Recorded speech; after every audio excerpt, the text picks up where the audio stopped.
ছাত্রছাত্রীরা, আজ আমরা আলোচনা করব অধঃক্ষেপণ অংশটি।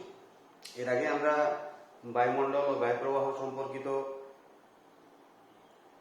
ওই অধ্যায়ের অন্যান্য সমস্ত বিষয়গুলি আলোচনা করেছি। তো আজ আমরা আলোচনা করব অধঃক্ষেপণ অংশটি। তো অধঃক্ষেপণ বলতে কি বোঝায়? সবার প্রথমে আমাদের জানতে হবে অধঃক্ষেপণ বলতে কি বোঝায়। অধঃক্ষেপণ শব্দটির অর্থ আগে ভালো করে বুঝতে হবে, তাহলে বুঝতে পেরে যাবে যে অধঃক্ষেপণ জিনিসটা কি। অধঃক্ষেপণ, অধঃক্ষেপণ দুটি শব্দ আছে এখানে। অধ কথাটির অর্থ হলো নিম্নে বা নিচে, তলায়, আর ক্ষেপণ শব্দটির অর্থ হলো ধাবিত হওয়া, নিচের দিকে ধাবিত হয় যা, নিচের দিকে যা ছুটে যায়, ধাবিত হয়, ক্ষেপিত হয়, তাকেই বলা হয় অধঃক্ষেপণ। উপর থেকে নিচের দিকে যা কিছু ক্ষেপিত হয়, যা কিছু ধাবিত হয় বা ছুটে যায় বা এসে পড়ে, তাকেই আমরা অধঃক্ষেপণ বলি। সাধারণ অর্থ অনুযায়ী আমরা এটা বলতে পারি, কিন্তু ভূগোলের ভাষায়, ভৌগোলিক দৃষ্টিভঙ্গি থেকে অধঃক্ষেপণ কাকে বলে? অধঃক্ষেপণ শব্দটি কি অর্থে ব্যবহার হয়? উপর থেকে নিচে, ঊর্ধ্বাকাশ থেকে, উপর থেকে বলতে ঊর্ধ্বাকাশ থেকে নিচে ভূপৃষ্ঠে যা কিছু পড়ে, যা কিছুর মধ্যে সমস্ত কিছু পড়বে না, অনেক কিছুই পড়ে, উল্কাপিণ্ড ঊর্ধ্বাকাশ থেকে পড়তে পারে, সেটা এই বায়ুমণ্ডলের অধঃক্ষেপণের অন্তর্ভুক্ত হবে না। ঊর্ধ্বাকাশ থেকে জলের যে বিভিন্ন রূপ, কোন জিনিসটাকে তাহলে আমরা ধরবো? ঊর্ধ্বাকাশ থেকে নিচের দিকে যেটা পড়ছে, আকাশ থেকে নিচের দিকে নেমে আসছে বা ক্ষেপিত হচ্ছে, ধাবিত হচ্ছে বা পতিত হচ্ছে, জলের যত রূপ বা ফর্ম, সেই রূপ বা ফর্ম গুলোকেই বলা হয় অধঃক্ষেপণ। তাহলে অধঃক্ষেপণ ভৌগোলিক ভাষায় বলতে কি বোঝায়? ভৌগোলিক ভাষায় অধঃক্ষেপণ বলতে বোঝায় ঊর্ধ্বাকাশ থেকে জলের যে বিভিন্ন রূপ নিচে ভূপৃষ্ঠে এসে পতিত হয়, তাকেই এক কথায় অধঃক্ষেপণ বলে।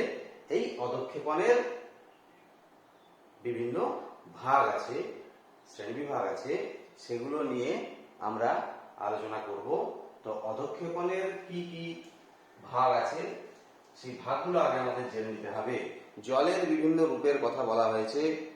জলের বিভিন্ন রূপ কি কি? অধঃক্ষেপণ শ্রেণীবিভাগ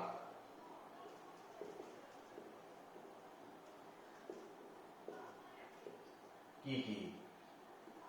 এক, সবার প্রথমে সব থেকে গুরুত্বপূর্ণ যে অংশটা অধঃক্ষেপণের, সেটা হচ্ছে বৃষ্টিপাত।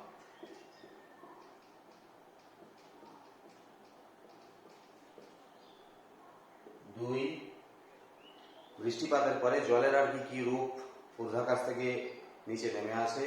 তোমরা জানো, তুষারপাত।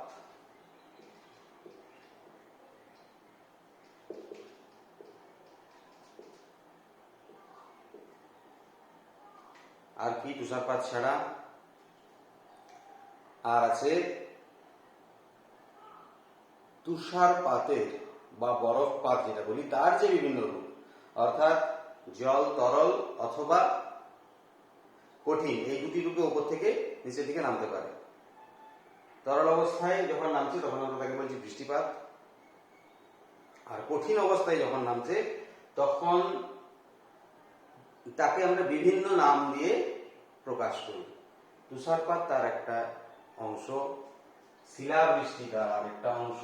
শিলাবৃষ্টিতে কি হয় আমরা সবাই জানি, জলকণাগুলি বরফে পরিণত হয়ে যায়। উপর থেকে জলকণা নামে, কিন্তু মাঝ আকাশে আবার সেটা বরফে পরিণত হয়ে যায়।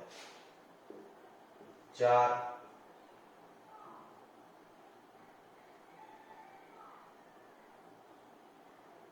গ্লেজ,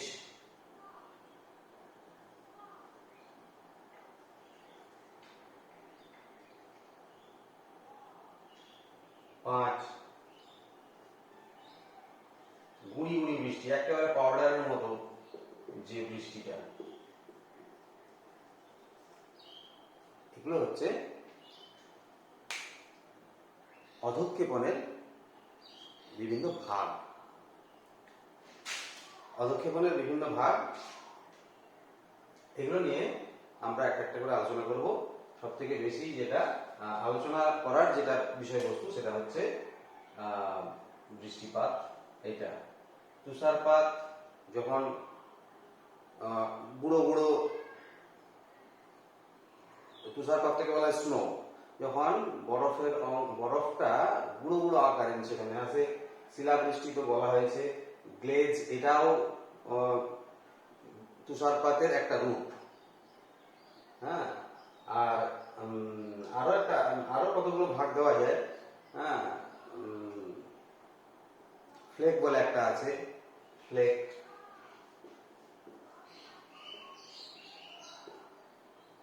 এটাও তুষারপাতের একটা রূপ। এখানে পাখির পালকের মতো তুষার দানাগুলো নিচে নেমে আসে ওপর থেকে। তো এইগুলো হচ্ছে অধঃক্ষেপণের শ্রেণীবিভাগ। এর মধ্যে আমরা যেটা নিয়ে আলোচনা করব, যেটা থেকে আলাদা করে প্রশ্ন আসে, সেটা হচ্ছে বৃষ্টিপাত, বৃষ্টিপাতের সংজ্ঞা এবং তাদের শ্রেণীবিভাগ। তো বৃষ্টিপাত কাকে বলে আমরা সকলে জানি, নিচু ক্লাস থেকেই আমরা পড়ে এসেছি বৃষ্টিপাত জিনিসটা কি, কিভাবে বৃষ্টিপাত তৈরি হয় এবং কত ধরনের বৃষ্টিপাত রয়েছে সেগুলো আমরা আরেকবার আলোচনা করব এখানে বিস্তৃতভাবে। বৃষ্টিপাতে কি হয় না, সূর্যের আলোয় পৃথিবীর যত ভূপৃষ্ঠের উপর জলভাগ রয়েছে সেই জলভাগ সূর্য কিরণে উত্তপ্ত হয়। উত্তপ্ত হয়ে জলভাগ বাষ্পে পরিণত হয়, জলভাগের কিছু অংশ বাষ্পে পরিণত হয়। সেই জলীয় বাষ্প ধীরে ধীরে উপরের দিকে উঠে যায়। উপরের দিকে উঠে যাওয়ার পর যত উপরের দিকে যাবে সেই জলীয় বাষ্প পূর্ণ বায়ু, সেটা ঠান্ডা হতে থাকবে। এক সময় জলীয় বাষ্পটা খুব ঊর্ধ্বাকাশে উঠলে সেখানে খুবই ঠান্ডা হয়ে ঘনীভবনের স্তরে চলে যাবে, অর্থাৎ এত বেশি ঠান্ডা হবে যে তখন জলীয় কণাগুলো পরস্পরের সঙ্গে জমাট বাঁধবে। সেই জমাট বাঁধতে সাহায্য করে ঊর্ধ্বাকাশে অবস্থিত ধূলিকণা। সেই ধূলিকণাগুলোকে আশ্রয় করে জলীয় বাষ্পগুলো, জলকণাগুলো জমাট বাঁধে এবং মেঘ তৈরি করে ঊর্ধ্বাকাশে। ঠিক আছে, মেঘ তৈরি করলে জলকণাগুলো নর্মালি ভেসে বেড়ায়, কিন্তু জলকণাগুলোর আকার যদি কোনো কারণে বড় হয়ে যায়, সেটা পরস্পরের সঙ্গে জোড়া লেগেই হোক বা অন্য কারণে, যদি জলকণাগুলোর আকার বড় হয়ে যায় তখন আর তারা ভেসে থাকতে পারে না, মাধ্যাকর্ষণ শক্তির টানে উপর থেকে নিচের দিকে নেমে আসে, তখন আমরা তাকে বলি বৃষ্টিপাত। এই বৃষ্টিপাতের তিনটা ভাগ আছে। প্রথম শৈলক্ষেপ বৃষ্টিপাত। শৈলক্ষেপ বৃষ্টিপাত। দ্বিতীয় পরিচলন বৃষ্টিপাত।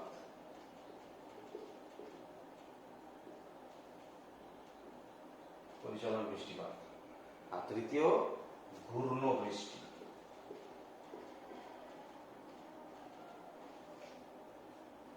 এই তিন ধরনের বৃষ্টিপাত রয়েছে। ঠিক আছে, তো আমরা একটা একটা করে আলোচনা করব। সবার প্রথমে শৈলক্ষেপ বৃষ্টি।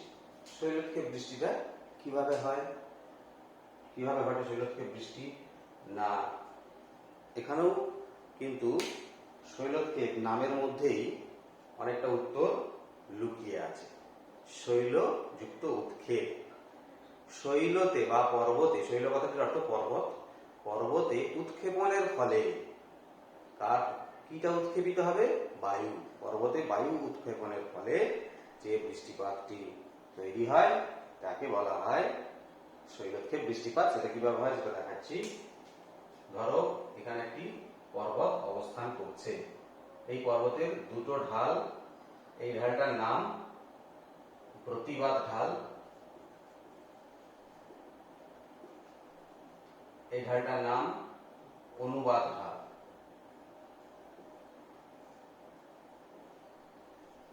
ঠিক আছে, পর্বতের দুটি ঢাল।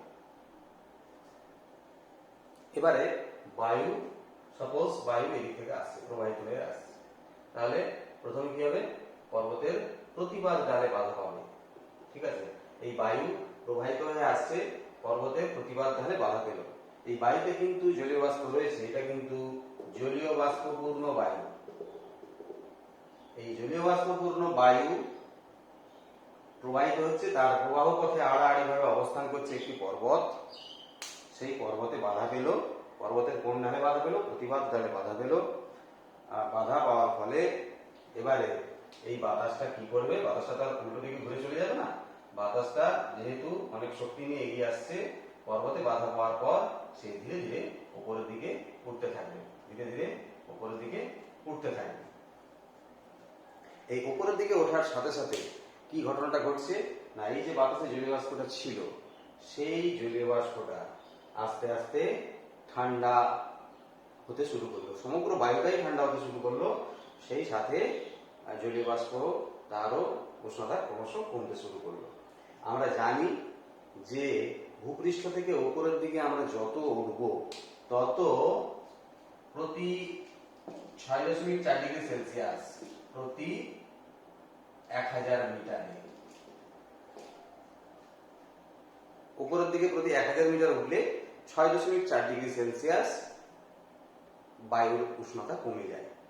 তাহলে বায়ুর উষ্ণতা যদি এইভাবে কমতে থাকে, একসময় বায়ু গিয়ে সম্পৃক্ত হয়ে যায় এবং ঘনীভবন ঘটে।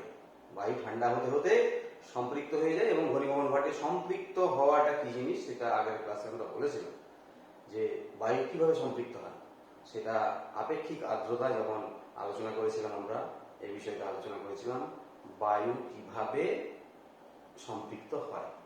তার জলীয় বাষ্প ধারণ ক্ষমতার সর্বোচ্চ পর্যায়ে পৌঁছে গেলে বায়ু সম্পৃক্ত হয়ে যায়। তো এই 6.4 ডিগ্রি সেলসিয়াস হারে প্রতি 1000 মিটার, এই হারে যখন বায়ুটা উপরের দিকে উঠতে থাকে তখন বায়ু ক্রমশ শীতল হতে থাকে। এখানেও বায়ুটা ক্রমশ পর্বতের গা বেয়ে যখন উপরের দিকে উঠছে তখন ক্রমশ শীতল হচ্ছে। শীতল হতে হতে একটা সময় এমন পর্যায়ে আসে, এখানে পর্বতের নর্মালি এটাকে ল্যাপস রেট যেটা বলা হচ্ছে, ল্যাপস রেট,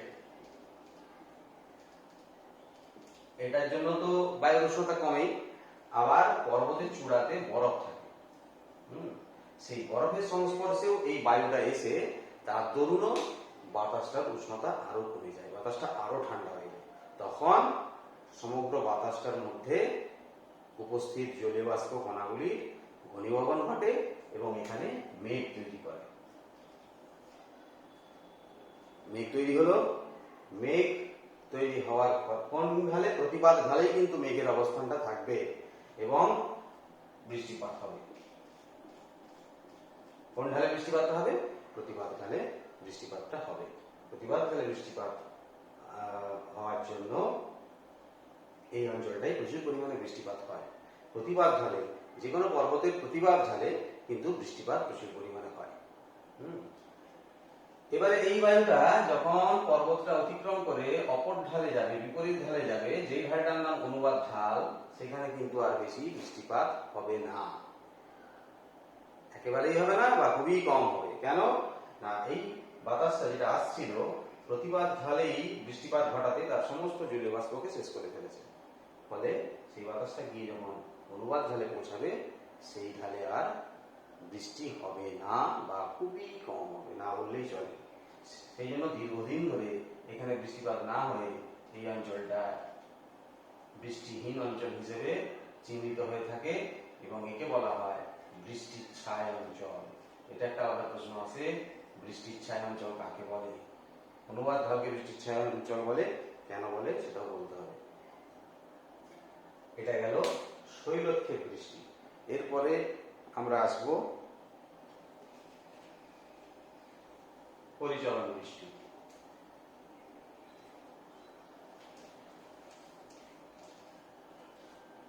আচ্ছা, শৈলক্ষেপ বৃষ্টি আমাদের দেশের কোথায় দেখা যায় সেটাও জেনে রাখতে হবে। আমাদের দেশের কোথায় কোথায় শৈলক্ষেপ বৃষ্টি দেখা যায়, যেখানে বৃষ্টির ছায়া অঞ্চল সৃষ্টি হয়েছে, এরকম কতগুলো অঞ্চল যদি দেখাতে বলা হয়, তাহলে আমাদের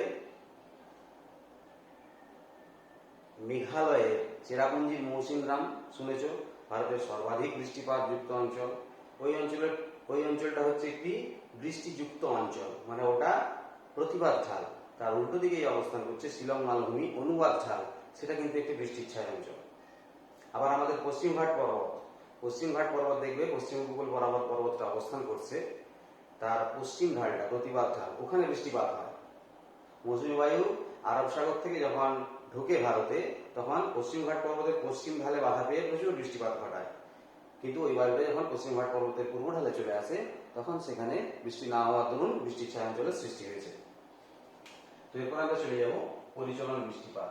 পরিচলন একটা নির্দিষ্ট সাইকেলের আকারে যে বৃষ্টিপাতটা ঘটে, চক্রাকারে যে বৃষ্টিপাতটা ঘটে, এটা খুবই সিম্পল এবং সহজ সরলভাবে সংঘটিত হয়ে থাকে।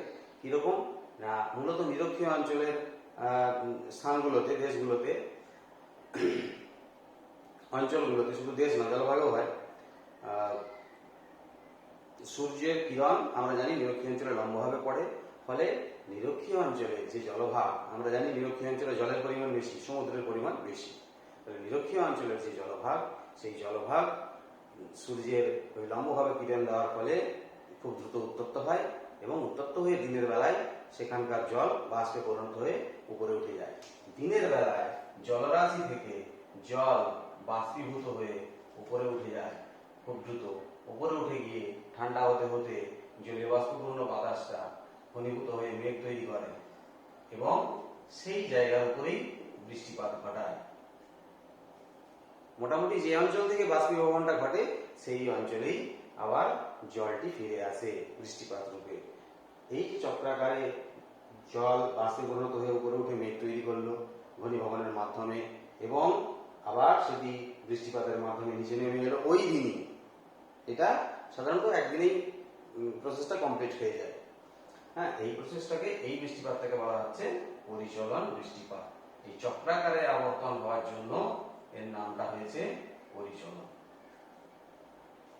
ঠিক আছে, তো যে কোনো নিরক্ষীয় অঞ্চলের দেশে এই বৃষ্টিপাত দেখা যায়। আমাদেরও দক্ষিণ ভারতের কয়েকটা অংশে, কেরালা এবং আন্দামান নিকোবর দ্বীপপুঞ্জ, হ্যাঁ, শ্রীলঙ্কা, তারপরে আরো দক্ষিণ পূর্ব এশিয়ার যে দেশগুলো রয়েছে, হ্যাঁ, ভিয়েতনাম, ইন্দোনেশিয়া, এই সমস্ত দেশগুলোতে, নিরক্ষীয় অঞ্চলের দেশগুলোতে প্রচুর পরিমাণে পরিচলন বৃষ্টিপাত হয়ে থাকে। এরপরে আরেকটা যে বৃষ্টিপাত আছে, সেটা হচ্ছে 3 নম্বরটা, ঘূর্ণ বৃষ্টি। এইটা ঘূর্ণ বৃষ্টি। এই ঘূর্ণ বৃষ্টিটা কি? ঘূর্ণ বৃষ্টি ঘূর্ণবাদ জনিত বৃষ্টিও বলা হয় একে। এটা ঘূর্ণবাদ জনিত বৃষ্টি দু ধরনের। এটি দু ধরনের। এক, ক্রান্তীয় ঘূর্ণবাদ জনিত বৃষ্টি। 2, নাতিশীতোষ্ণ। ক্রান্তীয় এবং নাতিশীতোষ্ণ, এই দু ধরনের ঘূর্ণবাদ জনিত বৃষ্টি দেখা যায়।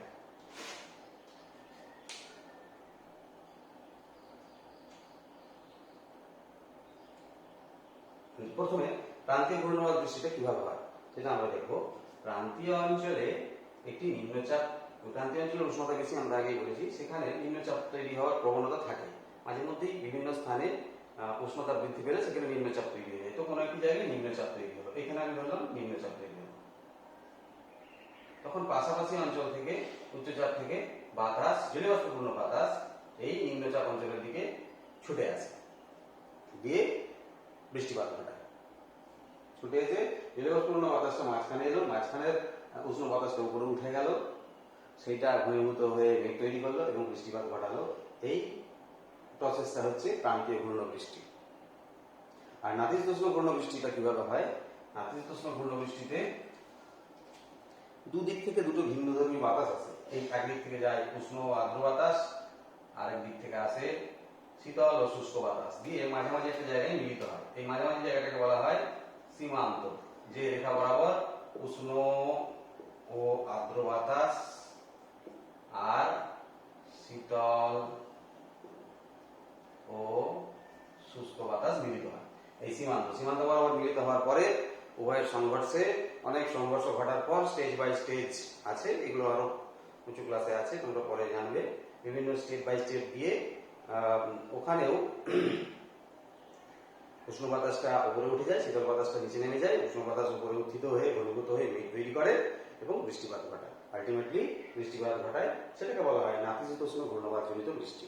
এই দু ধরনের ঘূর্ণবাতজনিত বৃষ্টি আছে।